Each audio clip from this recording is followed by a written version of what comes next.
When the moment is right, will you be ready?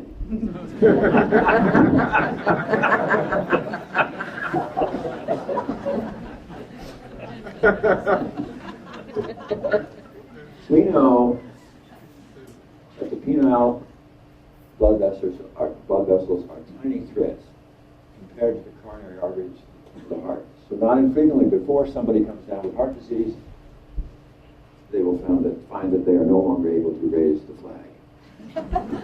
But hey, you guys, all is not lost.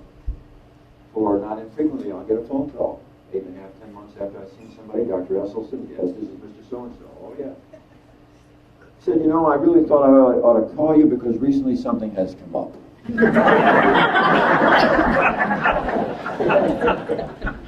And I'm wondering if I don't owe you another check. Now, here we're back to the heart, and this simply shows what we call a PET rubidium dipyridamole scan. Translation, you give an injection of their own red cells, which have been actually radioactively involved, so that if the red cell is getting into the heart muscle as it should, it's going to be yellow or orange. But here in the middle where it's green, in this 58-year-old Youngstown, Ohio school bus driver with a cholesterol of 261, not good. I counseled him an hour after he had this. 10 days later, his cholesterol was down to 126. 6 weeks later, we repeated the scan, back to normal. Now you know and I know that we didn't wash out all the blockages in 6 weeks.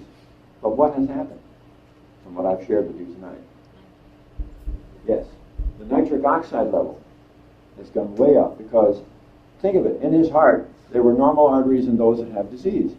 But they were no longer able to dilate because he didn't have enough nitric oxide.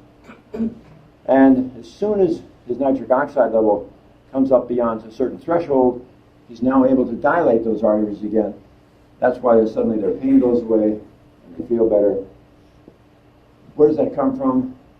That's, in physics, we call that Poiseuille's law of flow through the hollow viscous. Translation, a tiny increase in diameter, you get a huge increase in flow.